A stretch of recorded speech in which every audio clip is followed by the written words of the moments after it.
안녕하세요. 제 이야기를 들은 주변 사람들이 하도 사연을 제보해보라고 해서 이렇게 사연을 적어보게 되었습니다. 저는 하루하루 평범하게 살아가는 여자였어요. 그도 그럴 것이 엄마랑 단 둘이 살았고 엄마가 저를 힘들게 키우는 것을 알았기 때문에 말썽 피우지 않고 잘 살려고 노력을 했거든요. 우리 엄마는 목욕탕 안에서 매점을 운영하는 사람이었습니다. 그래서 전 아직도 기억이 나요.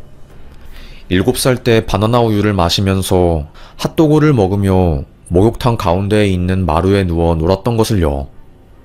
거기에 있으면 아주머니들이 저를 엄청 좋아해 주시고 항상 저랑 놀아주셨기 때문에 행복했답니다.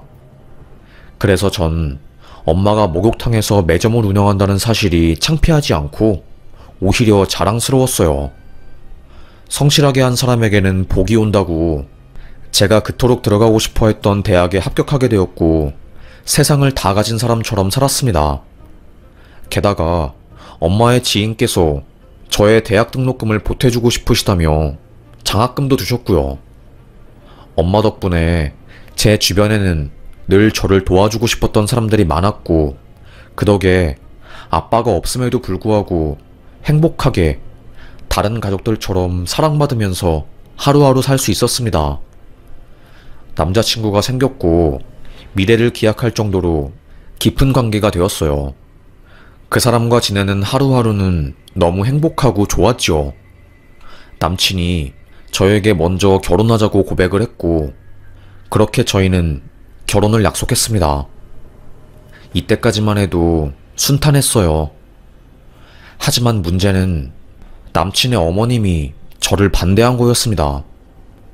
남자친구는 저보다 좋은 대학교에 좋은 회사를 다니고 있었어요.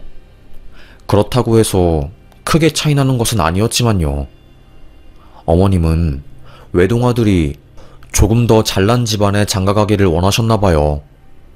내가 너를 잘 키우겠다고 얼마나 어릴 때부터 사교육시키고 돈을 많이 들였는데 무슨 소리를 하는 거니 정말로. 왜 홀어머니 밑에서 자란 여자를 데리고 와? 엄청 화를 내셨나 봅니다. 표정이 안 좋은 남자친구에게 아니 어머님이 뭐라고 하셨길래 이렇게 표정이 안 좋아? 왜 그러는 건데? 캐물었지만 처음에는 말해주지 않았어요.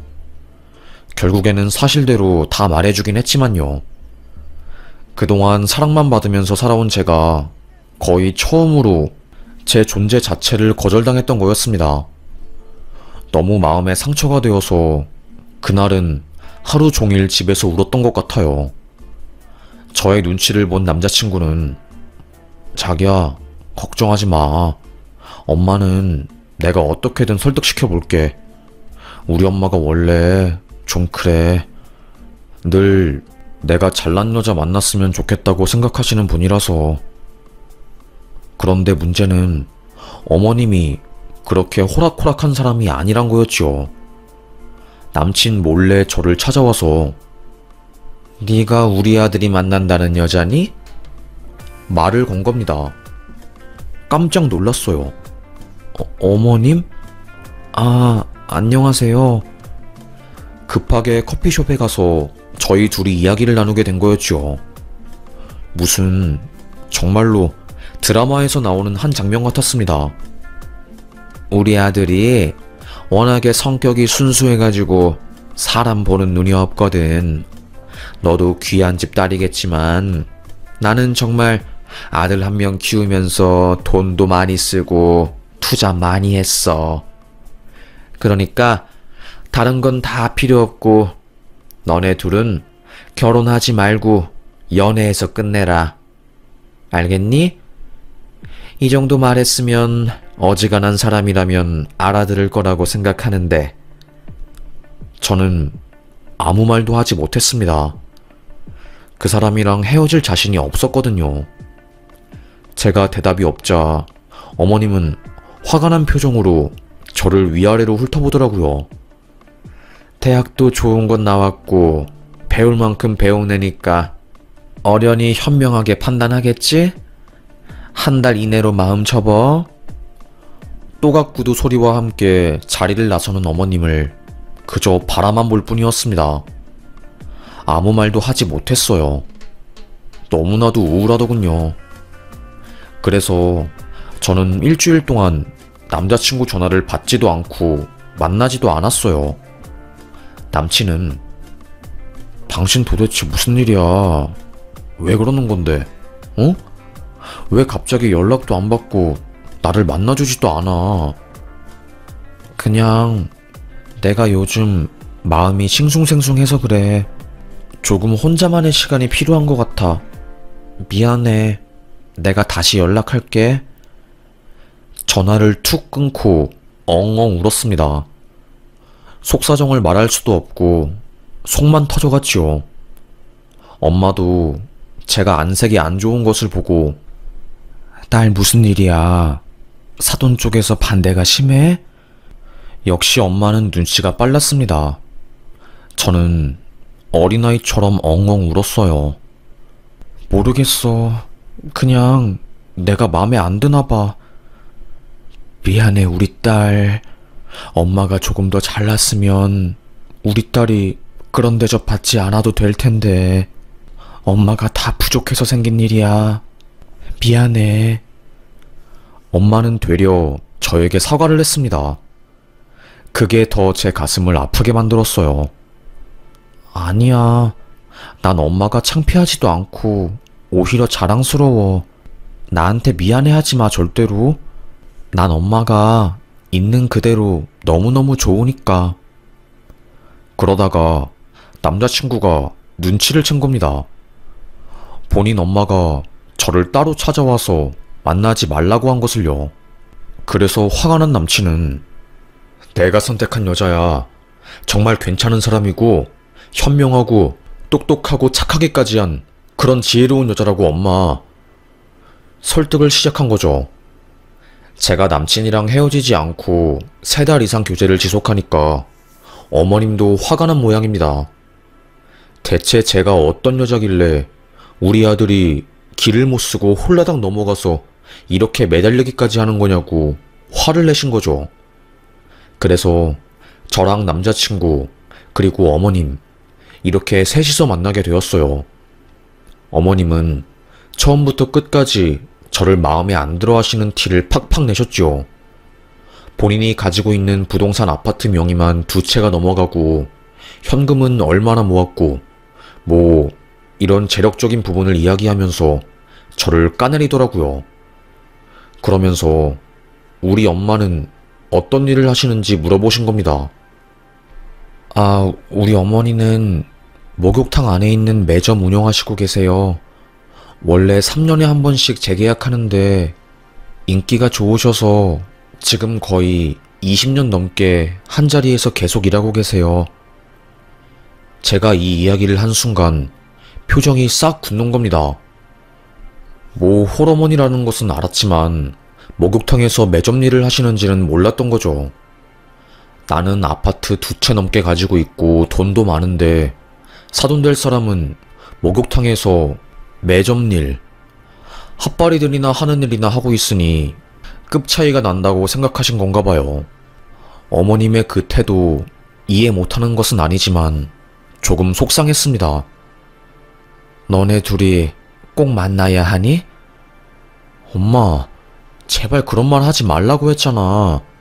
어렵게 마련한 자리인데 왜 또 싫은 소리를 하는 거야? 엄마는 모르겠다. 네가 왜 이 여자한테 이렇게 매달리는지. 엄마가 보기엔 우리 아들이 다른 멋지고 잘난 여자 많이 만날 수 있을 것 같은데 말이야. 안 그러니? 제발 이 사람 앞에서 그런 말 좀 하지 마. 그렇게 첫 만남은 완전히 분위기가 초상집이 되었습니다. 나중에 남자친구는 자기야, 정말 미안해. 그래도 우리 엄마 결국에는 내 의견에 동의해 주시는 분이니까 시간이 걸려도 나 믿고 조금만 더 기다려줘. 진짜 미안해. 하지만 저는 시간이 흐르면 흐를수록 조금씩 지쳤습니다. 나도 열심히 살아온 사람인데 어머님한테 이렇게 무시받고 급 떨어지는 사람 취급을 당하는 게 너무 속상하고 힘들었어요. 그러다가 일이 터져버린 겁니다. 우리 엄마가 일하는 목욕탕에 어머님이 찾아오신 거예요. 같이 개모임하는 친구들을 데리고요. 엄마는 보통 매점 일을 하시지만 세신 일도 함께 하거든요.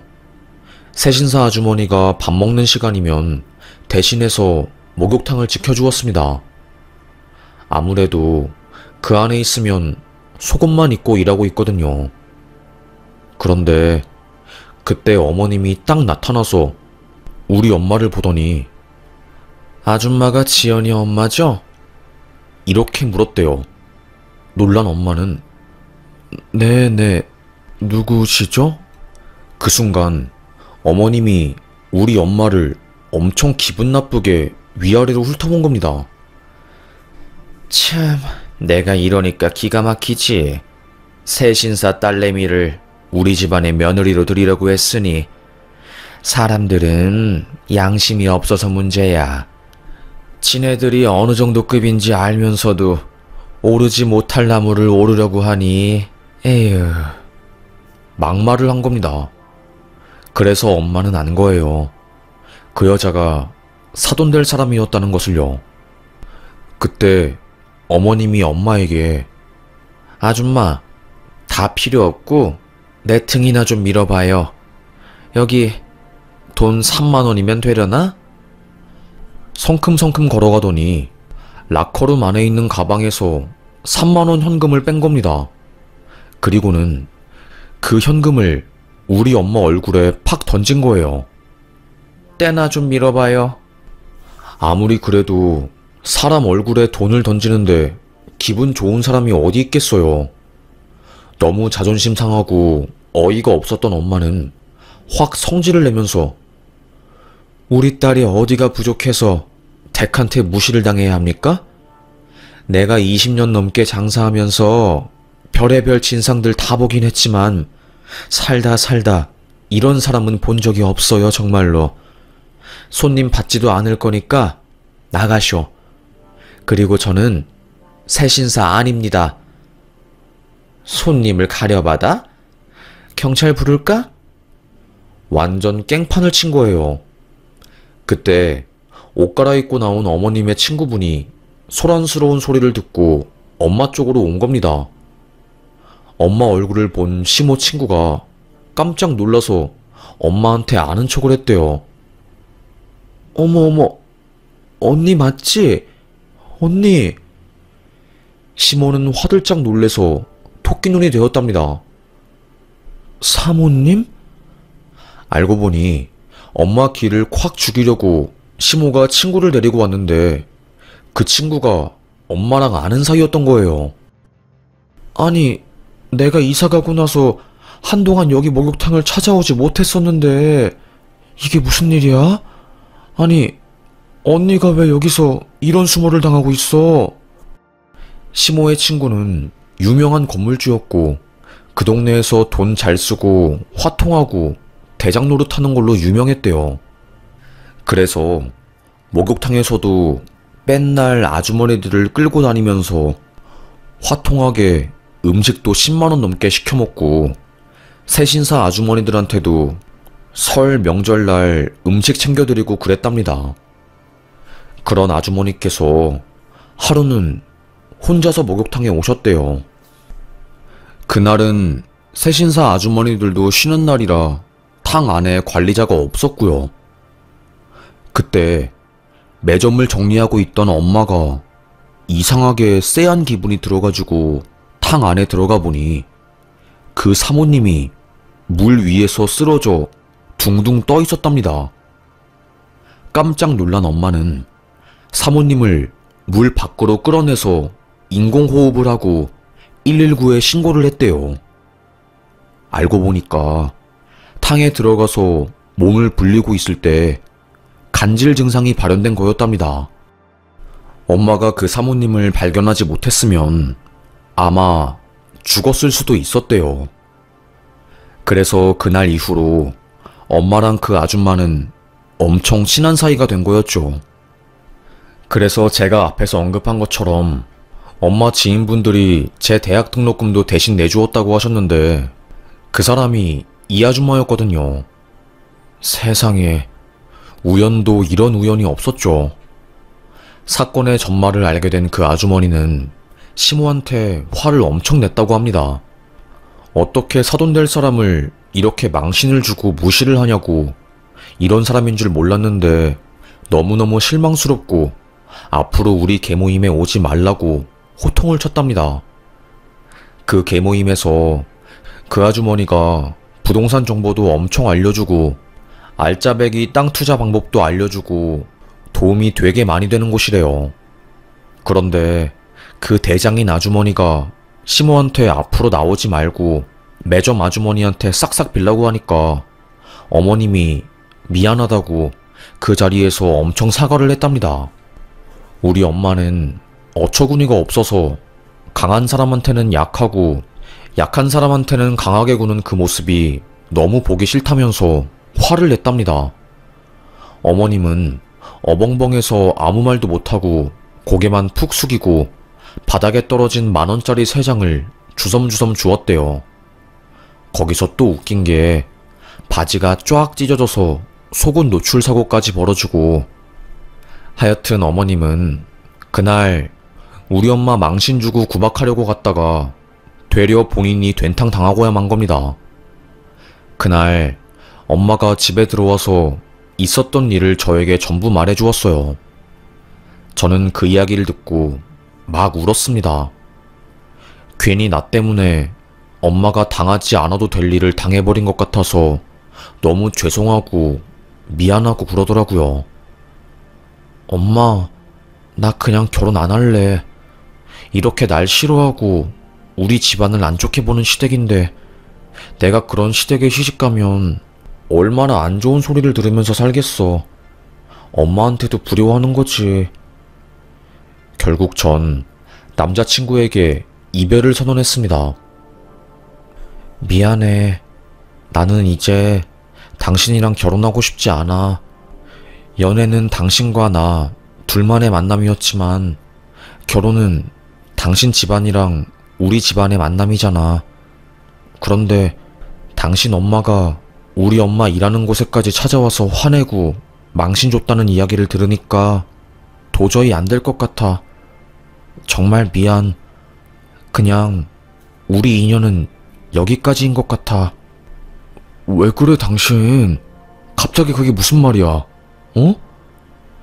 엄청 혼란스러운 표정을 지으며 애걸복걸하며 저의 다리를 잡고 펑펑 울더라고요. 우리 엄마 때문에 받은 마음의 상처 너무너무 미안하다고. 하지만 이렇게 헤어지면 내가 죽을 것 같다고 하면서 저를 붙잡았지만 저는 매정하게 뒤를 돌아서 집으로 왔습니다. 그리고 그날 핸드폰에서 남자친구의 전화번호를 차단하고 삭제해버렸어요. 그리고 시어머님이 될 뻔한 그 아줌마 번호도 차단하고 지웠습니다. 아예 제 인생에서 그 사람들을 없애버린 거였어요. 통쾌하게 복수했다고 생각하며 마음 편하게 하루하루 지내고 있었습니다. 더 이상 어머님에게 시달리지 않아도 되니까 행복하더라고요. 저는 얼마 뒤 회사 동료가 남자를 소개시켜 주었어요. 평소에 저를 좋게 본 사람이었고 그래서 주변에 좋은 사람을 소개시켜 준 거였죠. 새롭게 만난 사람과는 마치 퍼즐처럼 잘 맞았습니다. 서로가 서로를 배려하면서 만나니까 행복하고 감사하더라고요. 게다가 그쪽 집안은 골프웨어 사업을 크게 하면서 성공한 집안이었는데 우리 엄마를 무시하거나 그런 적은 한 번도 없었어요. 오히려 시어머님이 엄마에게 어머, 사돈 정말 대단하셔요. 어떻게 혼자서 아이를 키우셨어요. 저는 애아빠가 도와줬는데도 아이들 키우는 게 너무너무 힘들어서 산후 우울증도 오고 눈물도 많이 흘렸었는데 엄마의 힘듦에 충분히 공감도 해주고 너무나도 따뜻한 시모 덕분에 그 사람과 결혼을 준비하는 내내 기분이 좋았어요. 이게 정말로 잘 맞는 사람인 거구나. 집안과 집안의 만남이 성공적으로 성사되니 결혼식 준비하는 것도 물 흐르듯이 자연스럽게 착착 준비되었습니다. 제가 준비해야 할 게 거의 없었을 정도였어요. 새로운 사람을 만나서 새 출발을 하면서 아이도 낳고 알콩달콩 살고 있었지요.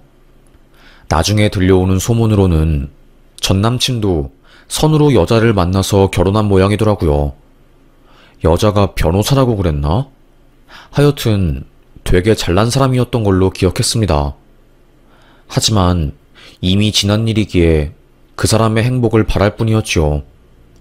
우리 엄마도 목욕탕 매점일을 접고 작은 밥집 하나를 차려서 사람들에게 밥 차려주는 재미로 하루하루 살았어요. 목욕탕 단골분들이 목욕하고 나오셔서 엄마 가게에 밥 먹으러 자주 오셨고요. 그런데 이상하게 어느 날부터 엄마의 가게에 사람들의 발길이 점점 끊기기 시작했대요. 그렇게 복작복작하고 사람이 많았던 밥집에 손님이 없으니 엄마의 근심 걱정도 날이 갈수록 들어갔고요. 이상해. 맛이 바뀐 것도 없고 위생 문제도 없는데 왜 갑자기 손님들이 뚝 떨어졌을까? 엄마가 뭐 잘못한 게 있을까? 가격도 저렴하게 받고 그랬는데. 그러게 말이야. 요즘 날이 더워서 손님들이 밖에 안 나오는 건 아닐까? 엄마, 너무 걱정하지 마. 다시 손님들이 올 거야. 저는 엄마를 위로해 주었어요. 하지만 그럼에도 불구하고 식당은 손님들이 오지 않았고 적자는 날이 갈수록 점점 더 심해졌습니다. 하루아침에 식당이 망한 수준으로 장사가 안 되니까 엄마는 심지어 우울증까지 걸리셨어요. 매일 밤 자기 전에 눈물을 흘리느라 베개가 촉촉해질 정도였고요. 결국 남편에게 말했습니다. 오빠, 엄마 가게가 갑자기 잘 안 된대.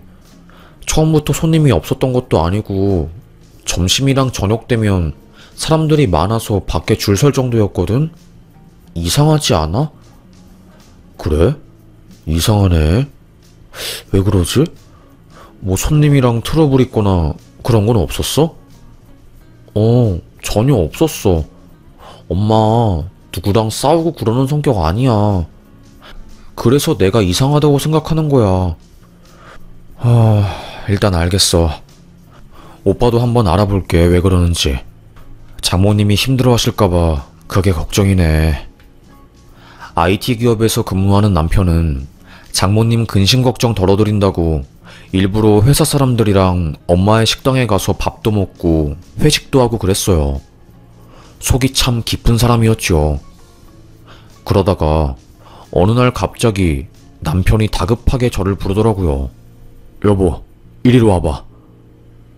남편은 안방에서 노트북으로 무언가를 유심하게 아주 심각하게 쳐다보고 있었어요. 무슨 일인데 그렇게 급하게 불러? 무슨 일 있는 거야? 아니, 내가 구글로 장모님 식당 검색해보니까 어떤 사람이 장모님 식당을 엄청 안 좋게 써놨어. 이것 좀 봐. 남편이 저에게 그 글을 보여준 순간 저는 놀라서 기절할 뻔했습니다. 엄마의 식당에 대해서 엄청난 험담을 적어놓은 거였어요.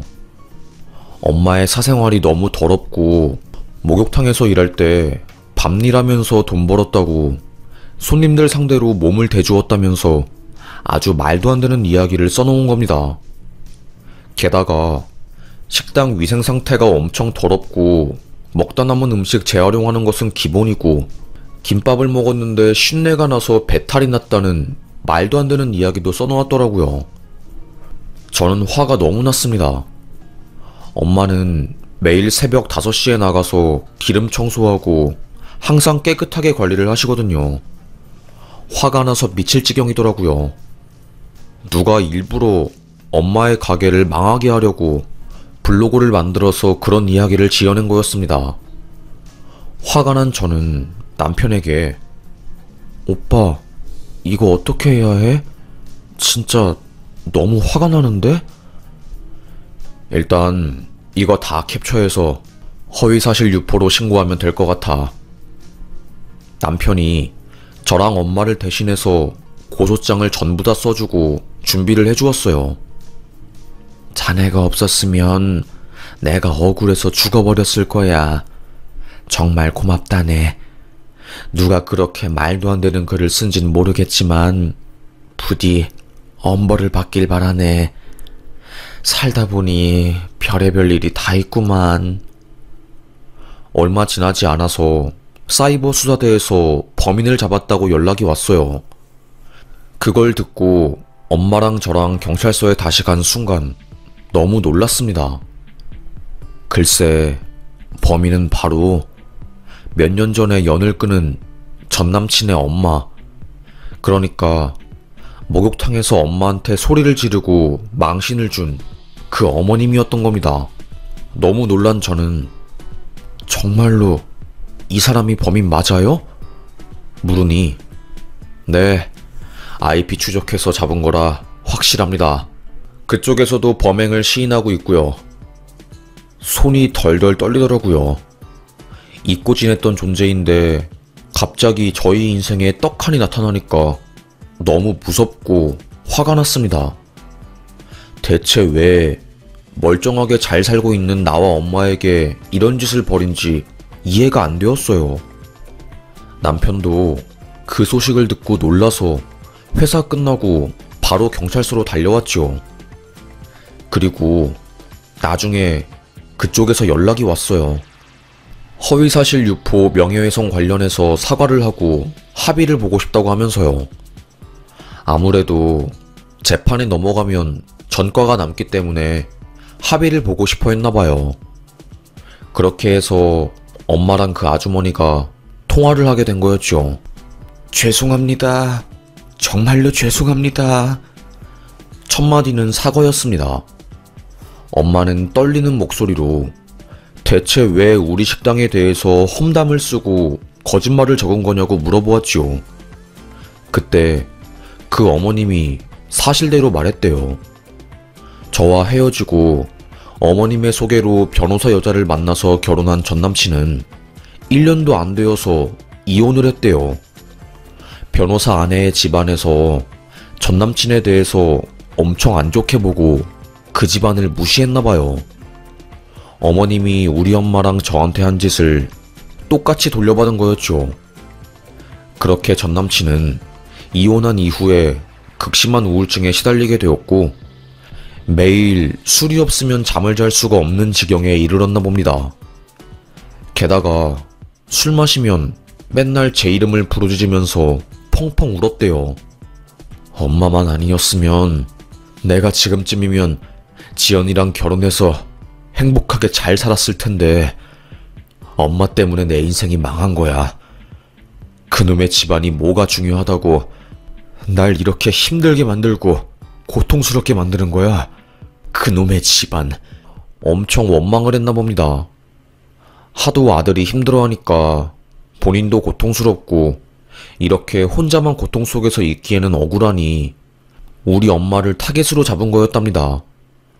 수소문해 보니 엄마가 목욕탕 일을 그만두고 밥집을 차렸다는 이야기를 듣게 된 거죠. 그 밥집이 엄청 잘 된다는 소식을 들으니 더더욱 배가 아파서 그런 짓을 벌인 거였답니다. 그래서 블로그를 만들어서 우리 엄마 험담을 늘어놓는 허위사실 가득한 글을 올린 거였고요. 식당 별점 테러를 해서 새로운 사람들이 우리 엄마 식당을 가지 못하게 만든 거였어요. 단골 손님들은 그 글을 보고 깜빡 속아서 더 이상 식당을 가지 않았던 거고요. 엄마는 단골 손님들에게 전화를 해서 일일이 해명을 했대요. 손님들은 오해해서 미안하다고 다시 발걸음을 돌려서 엄마의 식당에 온 거였고요. 오해가 풀리게 된 엄마는 그제서야 펑펑 울면서 마음고생한 거를 치유할 수 있었습니다. 그리고 더 웃긴 건 뭔지 아세요? 엄마는 그 아줌마를 용서해주기로 했어요. 합의금도 받지 않고 앞으로는 이런 일 없도록 해주세요. 한 번은 넘어가지만 2번은 절대로 용서할 수 없습니다. 그리고 더 이상 저희 모녀 인생에 나타나지 말아 주십시오. 그날 이후로 저희는 남남이나 마찬가지니까요. 그래도 과거에 사돈지간이 될 뻔했던 사이이니 제가 좋게 넘어가는 겁니다. 알겠습니까? 네, 감사합니다. 이렇게 사건이 마무리가 되었는데 2달 뒤에 다른 아이디로 엄마의 식당에 대해서 험담을 적어놓은 글을 남편이 발견하게 되었고, 또다시 사이버 수사대에 의뢰한 결과 이번에도 그 아주머니가 적어놓은 거였더라고요. 해외 사이트를 통해서 적으면 못 잡을 줄 알았던 거죠. 결국 엄마는 경찰 아저씨에게 이번에 절대로 합의 없습니다. 과거에 적었던 악플까지 합쳐서 처벌해주세요.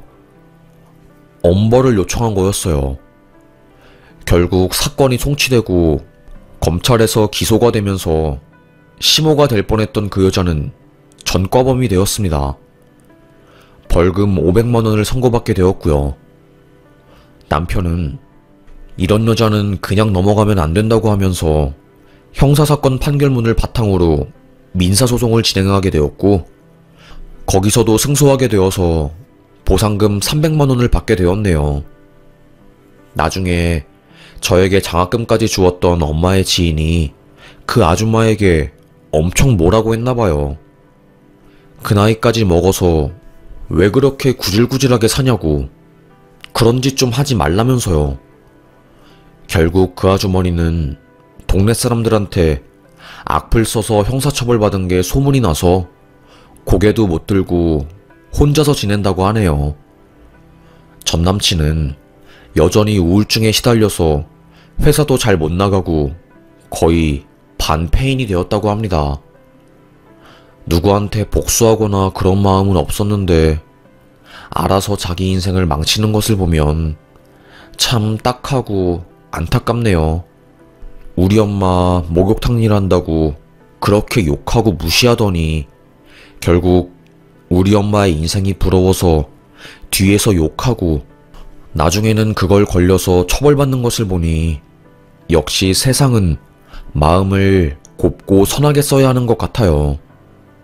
엄마는 민사소송으로 받은 그 돈을 본인을 위해서 쓰는 게 아니라 동네에 밥 챙겨 드시기 힘든 독거노인분들을 위한 도시락 구매를 해서 나누어 주었네요. 엄마는 저에게 그러셨어요. 딸아, 이런 일이 있더라도 흔들리지 말고 우리는 잘 살아보자. 나를 미워하는 사람들을 증오하고 복수하는 데에 에너지를 쓰는 것보다 나를 사랑하고 좋아하는 사람들에게 애정을 쏟는 게 더 좋은 방법인 것 같다. 알겠지? 알겠어, 엄마. 진짜 최고의 복수는 용서하는 거라는 말이 맞는 것 같아.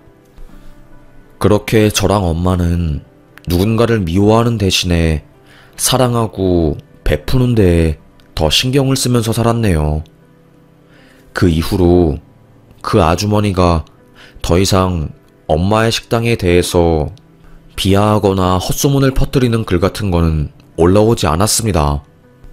다시 단골 손님들도 식당에 찾아오셨고 저희는 평화로움을 되찾게 되었어요. 요즘은 아이를 돌보면서 행복을 느끼면서 살고 있네요. 이래서 사람을 겉으로 판단하면 안 되는 것 같습니다. 목욕탕 일을 하면서 하루하루 힘들게 사는 엄마가 성실하게 살아서 아파트도 사고 식당 일도 하면서 삶의 균형을 완벽하게 잡으며 그 누구보다 행복하게 살 줄 누가 알았겠어요. 전 누가 엄마를 무시해도 저에게는 우리 엄마가 최고로 자랑스럽고 너무나도 멋진 엄마인 것 같습니다. 엄마는 혼자서 힘들게 일하면서 저를 열심히 키워내신 멋진 커리어 우먼 엄마이니까요. 그리고 오히려 저는 이제는 그 아주머니에게 고맙네요. 아주머니 덕분에 전 남친과 헤어지고 더 좋은 남자를 남편으로 맞이했으니까요. 이 남자를 만나게 해준 그 아줌마 덕분에 제 인생이 더 행복해진 것 같습니다. 그 당시에는 불행인 줄 알았던 일이 시간이 지나고 나서 생각해보니까 불행이 아니라 저에게 너무나도 행복하고 감사한 일이었다는 것을 드디어 알게 되었네요.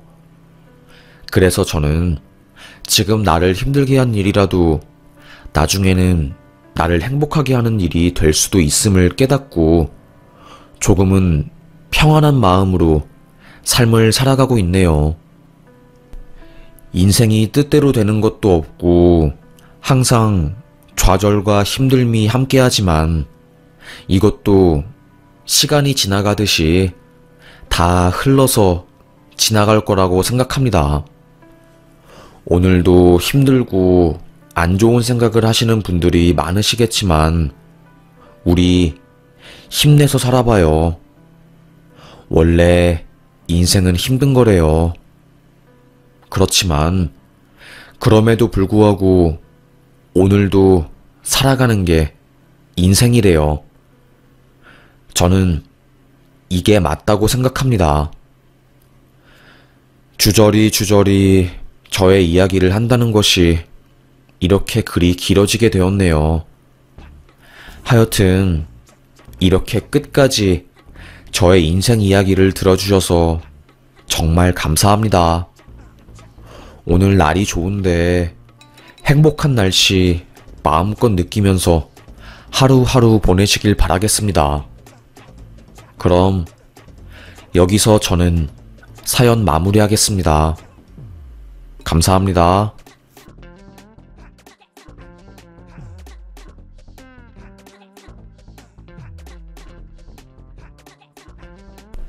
안녕하세요. 인생은 끝까지 살아봐야 아는 거라고 하잖아요. 저는 이 말이 무슨 뜻인지 이번에 절절하게 느끼게 되었네요. 제 인생 이야기를 들은 주변 사람들이 시간이 어떻게 지나간 줄도 모를 만큼 재밌게 들었다고 해주어서 주변의 반응을 믿고 이렇게 용기 내서 사연을 보내게 되었습니다. 저는 입양아를 키우는 아이 엄마예요. 저랑 남편은 중학생 때부터 교제를 해서 20대 초반에 결혼을 하게 되었습니다. 지금이야 20대 시절 초반 결혼이 이른 것이지만 그때는 이른 게 아니었거든요. 하여튼간에 남편은 작은 회사에 다니고 있었고 저도 격리로 일하면서 소소하게 돈 버는 사람이었습니다. 결혼할 때 시댁의 반대가 어마무시했어요. 그도 그럴 것이 아버님은 잘 나가는 의사에 어머님은 유명한 정치인 딸에 시댁 식구들이 다들 잘난 사람이었습니다. 그래서 작은 회사를 다니는 제 남편이 시댁에서 제일 아픈 손가락이었대요. 한마디로 이야기하자면 숨기고 싶은 아들이었던 거죠. 남편도 그래서 집안 식구들한테 받은 상처로 꽤나 오랜 시간 마음고생을 했거든요. 그래서 결혼만큼은 정말 내가 하고 싶은 사람이랑 하자고 마음을 먹어서 강력하게 밀어붙였습니다. 그래, 네 알아서 해라. 결국 어머님은 자포자기 하셨고 아버님도 결혼을 허락하셨습니다. 저는 아이를 엄청 좋아하는 사람이었어요. 여보, 우리 결혼하면 아이 무조건 3명 이상 낳자? 나는 다둥이가 그렇게 좋더라. 알겠지? 하지만 결혼하고 나서 꽤 오랜 시간 아이에 관한 소식은 들리지 않았습니다. 산부인과에 가서 선생님, 제가 자연임신하려고 1년 동안 시도했는데 임신이 안 되어서요. 혹시 저한테 이상이 있는 걸까요?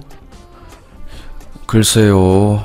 자궁 내막이랑 난소 검사도 다 해본 결과 큰 이상은 없습니다. 원인 불명 불임일 수도 있다며 시험관을 권유하더라고요. 처음에는 뭐 이렇게까지 하나 싶다가 나중에는 더 늦으면 큰일 나겠다 싶어 시험관을 했습니다. 그런데 아시잖아요. 인생이 뜻대로 되지 않는다는 사실을요. 배에 퍼런 멍이 365일 있음에도 불구하고 착상조차 성공하지 못하는 여자의 삶은 생각보다 더 비참하고 자존감이 내려갔습니다.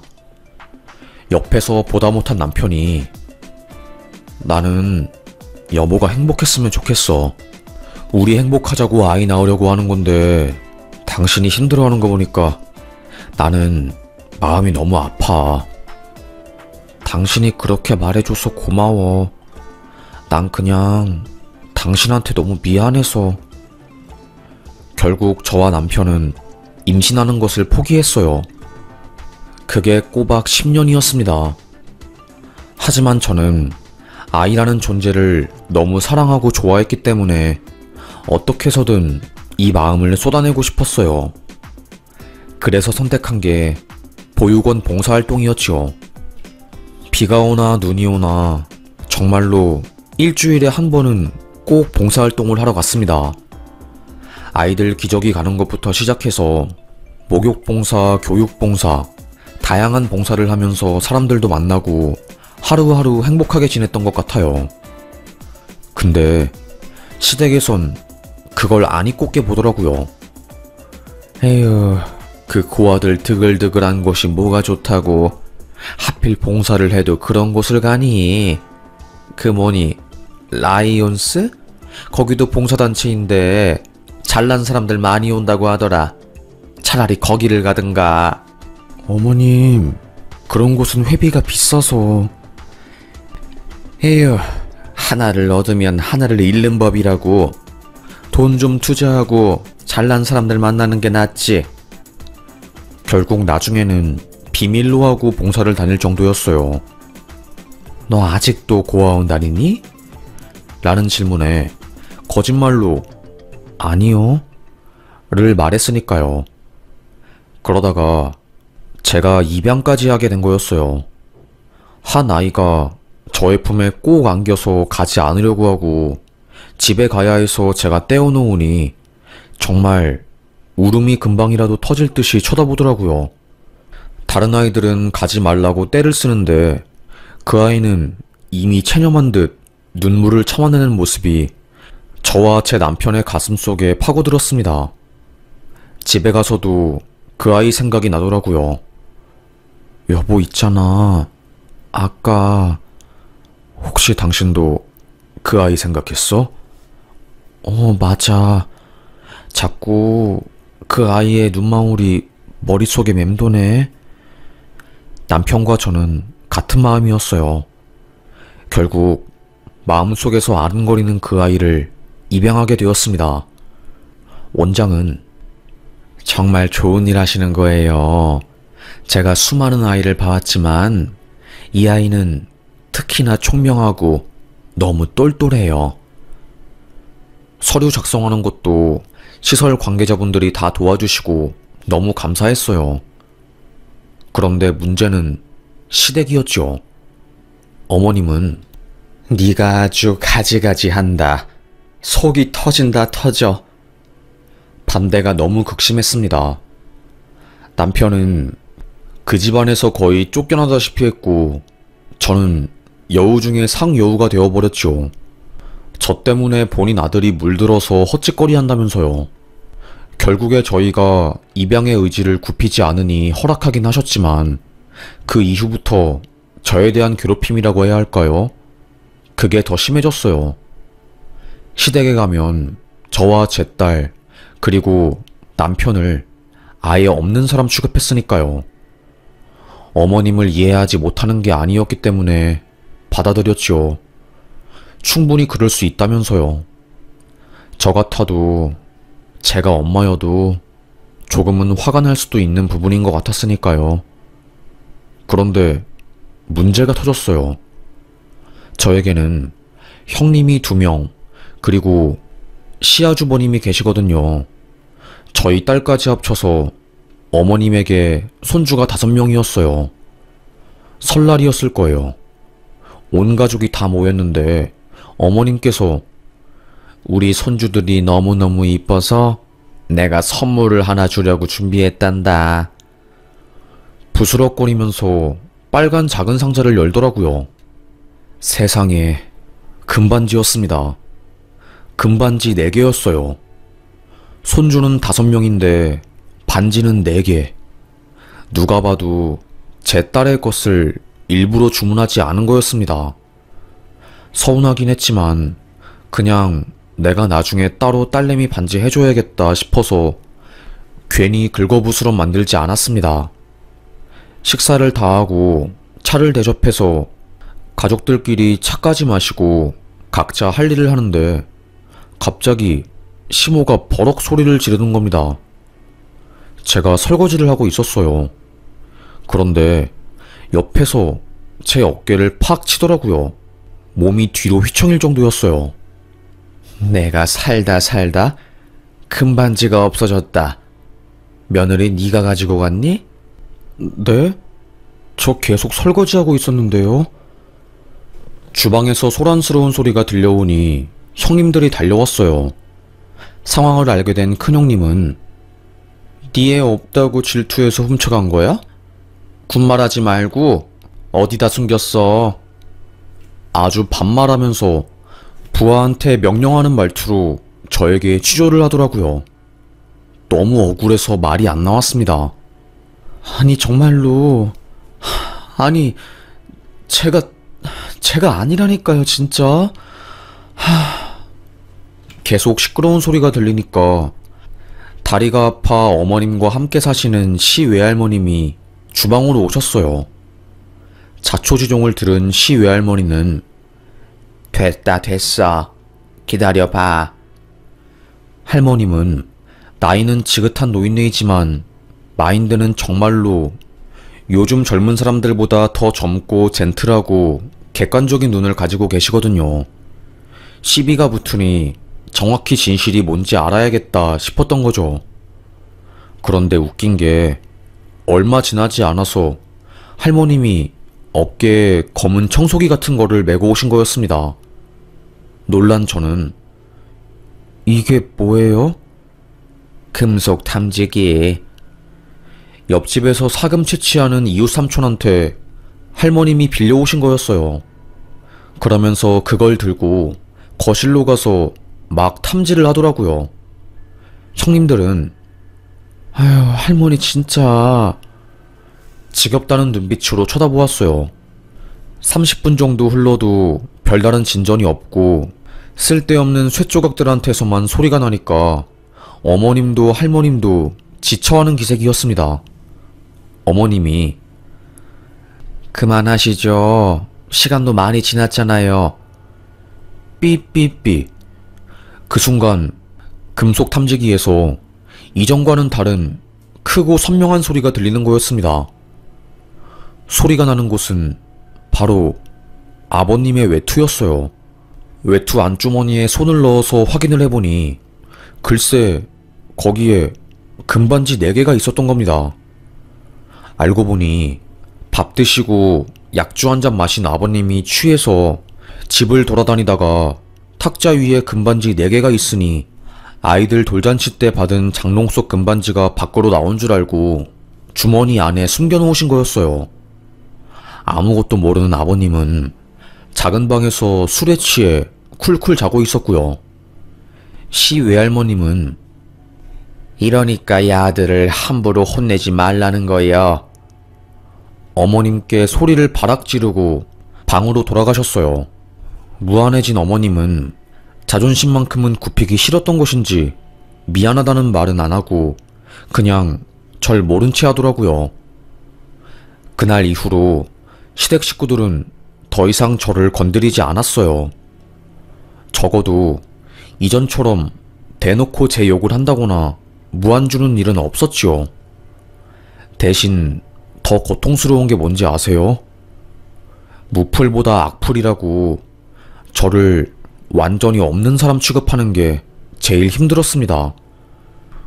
우리 딸도 그 집에서는 손주 취급을 못 받으니 엄마인 제가 미안했고요.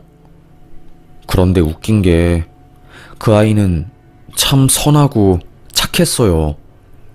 아무리 안 좋은 일이 있어도 그저 실실 웃으면서 괜찮다고 긍정적으로 넘길 수 있는 아이였죠. 내가 한 것도 없는데 하늘이 날 이쁘게 보고 내게 이런 큰 복덩이를 선물해 주시는구나 생각했습니다. 큰형님은 박사과정 끝내고 강사로 활동하고 있었고, 작은형님은 대기업 연구원, 아주버님은 다들 사짜 직업이었고요. 그 자식들도 어마어마했어요.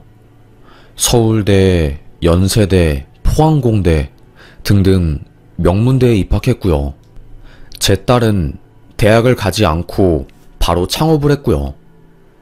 사실 사람 인품이 가장 중요하다고 하는데 아무래도 보여지는 조건이 신경 쓰이는 것은 어쩔 수 없잖아요. 위축되긴 했지만 딸은 전혀 그런 것에 개의치 않아 하는 것 같아서 다행이었습니다. 그러다가 시댁에 아주 큰 일이 터지게 된 거예요. 저희 아버님이 의사였거든요. 전문의는 아니고요. 늦게 의대에 입학해서 첫째 형님이 태어났을 때 본과 1학년이었으니까요. 돈이 없어서 논에서 모내기 하면서 공부하고 정말 발에 차가운 물 두고 얼음 씹어가면서 독하게 공부하신 분이었대요. 그 와중에 틈틈이 아기 돌보고 그러면서 의사가 된 거였죠. 제가 시댁의 극심한 시집살이에도 그나마 버틸 수 있었던 게 바로 아버님이었습니다. 아버님은 저에게 이래라 저래라 말하신 적이 한 번도 없었고 저를 싫어하는 티를 낸 적도 한 번도 없었어요. 과묵하시고 말이 거의 없으신 분이지만 그래도 같이 있으면 아주 편했습니다. 하여튼 가정적인 아버님은 20년 넘게 일하시면서 돈을 차곡차곡 모았습니다. 어디 다른 곳에 쓰지도 않았어요. 땅 투자 사기당한 이후로 더 이상 투자는 쳐다도 보지 않으니까요. 그리고 의료봉사도 많이 하시는 분이었답니다. 시댁에 가면 감사 명패가 엄청 많았어요. 어머님이 말씀하시길 동네에서 유명했다고 하더라고요. 돈도 많이 버는데 겸손하고 똑똑한데 잘난 척도 안 하는 사람이라고 하면서요. 제가 봐도 아버님은 과묵하고 겸손한 분이신 것 같았습니다. 하여튼 그런 분이 시아버님이었어요. 그런데 어느 날 남편이 얼굴이 뻘개진 상태로 집에 들어왔더라고요. 당신 무슨 일 있어? 아니 안색이 왜 이렇게 안 좋아? 무슨 일 있는 거야? 땅이 꺼질 정도로 한숨을 푹 내쉬는 겁니다. 아무리 물어봐도 말을 안 해주더라고요. 이 사람이 여태까지 살면서 이런 적이 단 한 번도 없었는데 뭐가 잘못돼도 단단히 잘못됐구나 싶었습니다. 2시간 정도 지났을까요? 감정이 추스러진 남편은 냉장고에서 냉수를 꺼내서 벌컥벌컥 마시더니 갑자기 TV를 끄고 저에게 안방으로 잠시 오라고 하더라고요. 오늘 경찰서 갔다 왔어. 뭐라고? 경찰서에 당신이 왜 가? 무슨 일인데? 그게 아니라 아빠가 보이스피싱으로 21억을 날렸다네. 뭐? 처음에는 저도 믿기지 않았어요. 그 큰 돈을 날렸다는 게 믿기지가 않더라고요.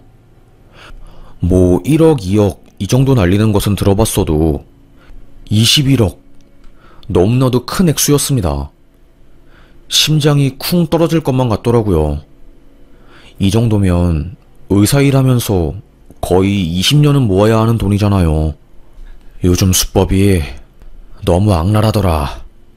아빠 통장이 대포 통장으로 사용되어서 압류가 걸릴 예정이니 따로 법원에서 만들어준 안심 통장에 전 재산을 전부 넣으라고 했대. 아빠가 얼마 전에 상가 산다고 현금을 좀 가지고 있었거든. 그래서 그 돈을 전부 다 보이스피싱범이 알려준 그 통장에 넣은 거지. 그리고 찾지 못하게 된 거고 아빠는 가족들한테 아무 말도 못하고 있다가 나중에 나한테만 말한 거야. 형이랑 누나가 알게 되면 난리 나니까. 세상에, 뉴스에서만 보던 일이 저에게도 일어난 거였습니다. 딸이랑 저랑은 남편의 이야기를 듣고 아버님 어떻게 하냐면서 엄청 걱정을 했어요. 그 나이에 사기를 당하면 상실감도 장난이 아닐 것이고 배신감도 엄청날 것 같다고 생각을 했거든요. 문제는 시댁이었답니다. 어머님은 아버님한테 당장 이혼하자고, 의사식이나 돼서 대체 왜 보이스피싱을 당하냐고 고래고래 소리 지르며 집안을 난장판으로 만들었답니다. 게다가 형님들도 아빠 바보냐고, 그 돈을 대체 그 범죄자한테 왜 보내준 거냐고 엄청 한심하게 바라보았대요. 아주버님도 마찬가지였고요. 저랑 딸은 아버님이 겪을 상실감과 고통에 대해서만 공감을 했는데 어머님과 시댁 식구들은 그저 돈 잃은 것에 초점을 맞춘 겁니다. 그래서 아버님한테 화가 나서 연락도 안 하고 거의 연을 끊다시피 했대요. 어머님은 화병이 나서 얼굴도 보기 싫다며 작은 다락방에서 아버님이 살게 했고요. 그나마 그 사형제 중에서 가장 순한 제 남편이 믿을만하니 함께 경찰서 가서 조사받은 거라고 합니다. 어머 여보, 아버님은 좀 괜찮아? 그러게, 아빠가 많이 힘들어 하시는 것 같은데 그래도 똑똑하신 분이니까 잘 이겨낼 거라고 생각해. 아빠 쉽게 무너지는 사람 아니니까. 다행히 경찰 조사가 바로 시작되었고 피해자도 한둘이 아니고 여러 명이라서 전문 수사팀에서 대응을 했나봐요. 바로 통장 압류 걸고 1,000만 원 이상 인출하지 못하게 통장을 설정해 놓아서 공범을 찾을 수 있었고 돈도 되찾을 수 있었습니다. 돈의 전부를 찾지는 못했지만요. 하지만 그게 꼬박 1년이 걸렸어요. 나 피해 당했어요. 보이스피싱 당해서 전 재산 날렸어요. 이렇게 호소를 해도 경찰은 각종 범죄가 수도 없이 쌓여있기 때문에 돈을 바로 찾아줄 수 없더라고요. 그 사이에 가족들은 아버님과 점점 멀어졌고 돈을 찾은 이후에는 저와 남편 둘 다 이제는 아버님이 괜찮을 거라고 생각을 했어요.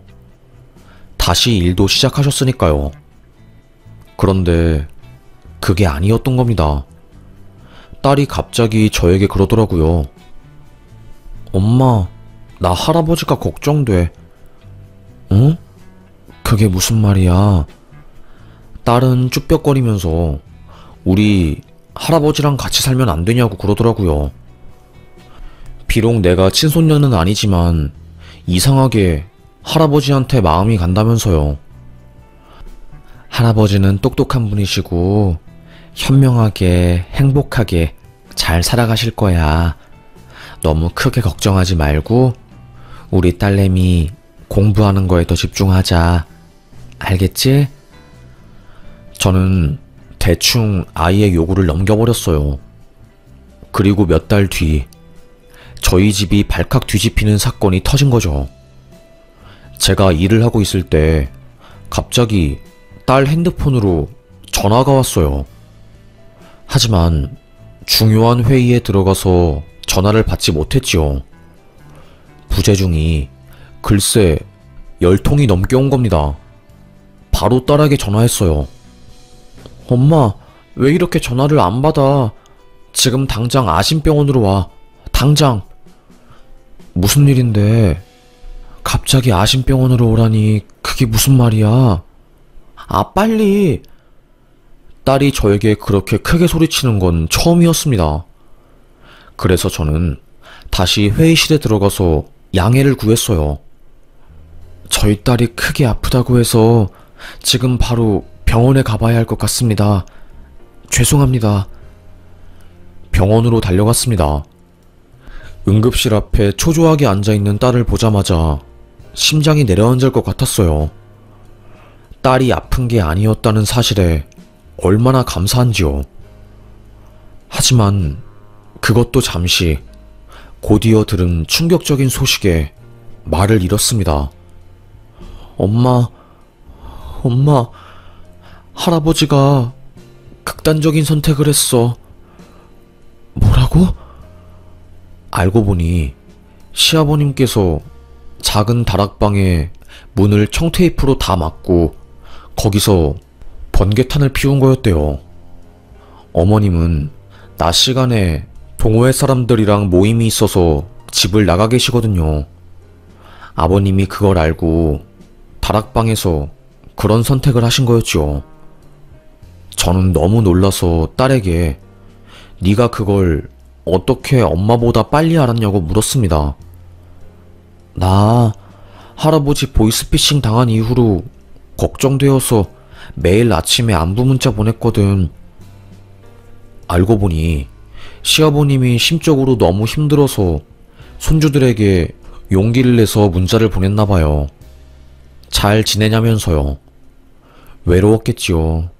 시아버님도요.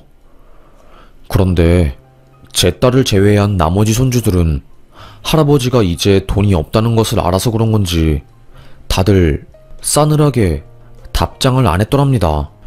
추석이면 항상 북적하게 손주들이 와서 절도 하고 그랬는데 사기를 당한 이후에는 단 한 명도 오지 않았다며 큰 우울감을 겪으셨대요. 그래서 가족들 몰래 우울증에 정신과 다니면서 약 처방을 받고 속으로 삭히면서 살았던 겁니다. 유일하게 문자에 답장을 한 손녀가 제 딸이었던 거고, 할아버지의 힘듦을 눈치챈 딸내미는 매일 아침마다 할아버지, 진지는 드셨어요? 몸에 기운 없다고 해서 밥 먹는 것을 빠뜨리면 안 되어요. 아시겠죠? 할아버지, 오늘 날씨가 너무 좋아요. 한강에 가보니까 코스모스도 너무 아름답게 피어있고 너무너무 이뻐요. 그러니까 오늘 꼭 산책도 하셔요. 영양제도 꼭꼭 챙겨 드시고요. 하루를 여는 긍정적인 문자를 보낸 겁니다. 그것도 몇 년간이요. 저는 몰랐거든요. 제 남편도 몰랐던 거고요.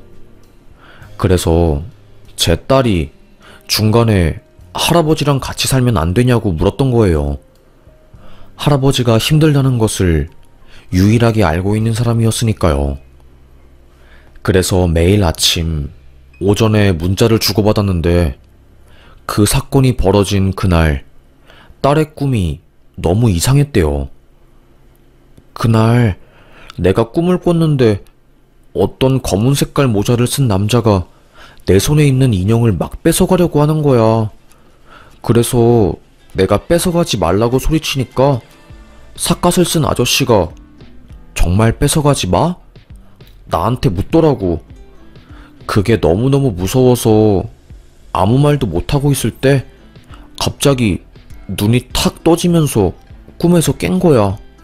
딸의 이야기를 들어보니 저승사자가 꿈에 나온 것 같았어요. 딸 손에 들려있는 인형은 딸이 소중하게 생각하는 사람을 상징한 것 같았고요. 너무 불안해서 새벽 일찍부터 할아버지한테 문자를 보냈대요. 잘 주무셨냐고요. 잘 잤다고 답장이 왔지만 아침 잘 드시고 오늘 꼭 운동도 하시고 행복한 생각도 하시고 즐겁게 지내셔야 한다면서 추가적으로 안부의 문자를 보냈지만 그 문자에 대한 답이 없었다는 겁니다. 그리고는 1시간 뒤에 우리 손녀, 천사 같은 손녀, 행복하게 잘 살아야 한다. 미안하다. 딱 이렇게 답장이 왔대요. 남들이 보기에는 그냥 손녀를 사랑하는 할아버지의 애정 담긴 문자잖아요. 그런데 딸이 보기에는 마치 죽기 직전에 마지막으로 남긴 메시지인 것 같았답니다. 전화를 해보았지만 받지를 않았고 너무너무 불안해서 혼자서 택시를 타고 할아버지 집에 간 거였대요. 집에 들어서자마자 쾌쾌한 냄새에 바로 직감을 하고 다락방으로 달려가 문을 열었답니다. 문도 잘 안 열려서 발로 차고 문고리 부수고 난리도 아니었대요. 문을 딱 여니 연기가 팍 나면서 수면제를 먹은 할아버지가 침대 위에 누워 있었던 거죠. 바로 몸을 흔들어서 할아버지를 깨웠지만 이미 의식을 잃고 쓰러진 상태라서 119를 불렀답니다.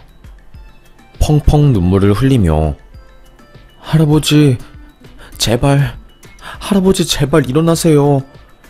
소리를 지르고 울고불고 난리를 쳤대요. 얼마 지나지 않아서 구급대원이 와서 시아버님을 모셔갔고 뒤따라서 딸도 아심병원에 간 거죠. 그래서 엄마인 저에게 연락을 한 거였지만 저는 일정이 있어서 받지 못한 거였습니다.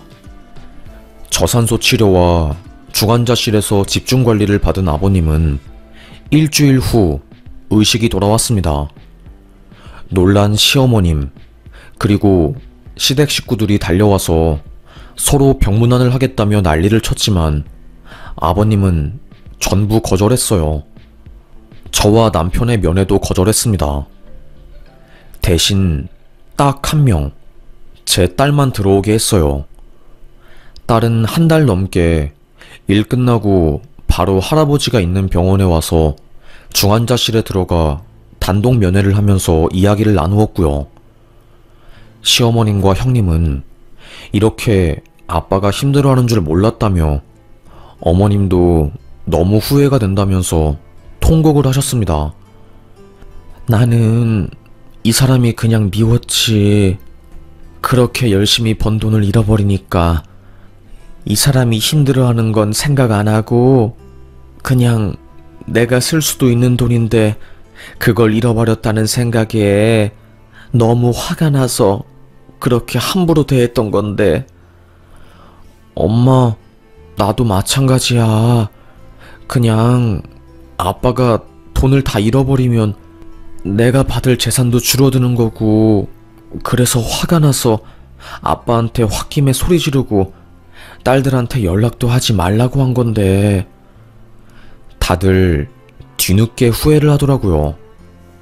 그 상황에서 오직 제 딸만이 사람을 돈으로 보지 않고 사람 그 자체로만 보고 대했던 겁니다. 아버님은 기적처럼 몸에 큰 이상 없이 퇴원을 할 수 있었어요. 의사는 손녀따님이 조금이라도 늦게 발견하셨더라면 아버님은 이 세상에 없었을 겁니다.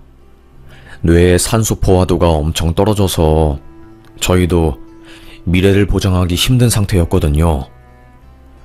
하여튼 손녀따님이 대단한 일 하신 겁니다. 의사의 말을 들은 시댁 식구들은 다들 고개를 숙였습니다.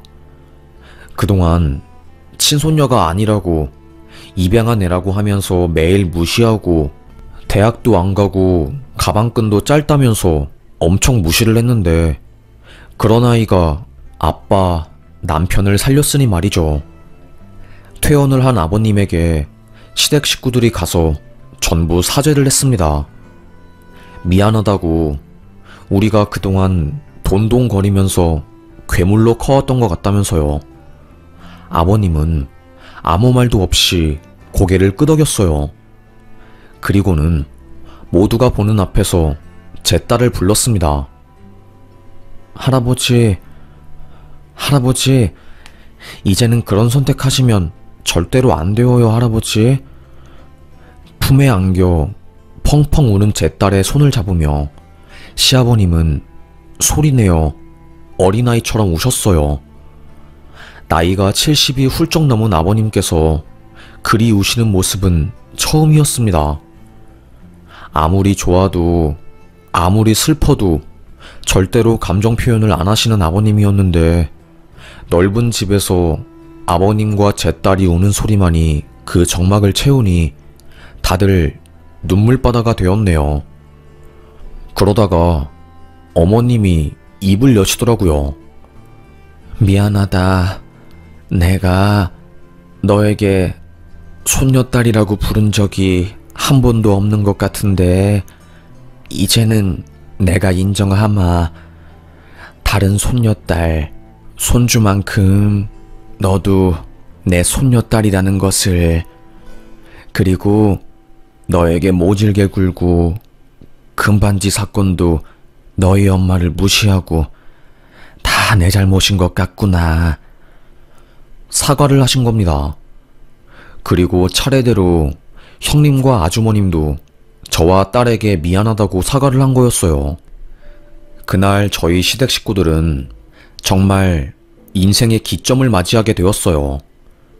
그동안 돈이라면 사족을 못 쓰고 사람을 보면 끔 나누기 바빴던 어머님은 지난날의 과오를 모두 반성하고 저와 함께 주말마다 보육원으로 봉사를 나가십니다. 심술궂게 살아서 이 나이에 이런 힘든 일을 겪게 된 것 같다면서요. 돈이 있으면 항상 모으고 남들한테 절대로 베풀지 않았던 어머님은 이제는 항상 손에 선물을 가득 사서 보육원 아이들에게 나누어 준답니다.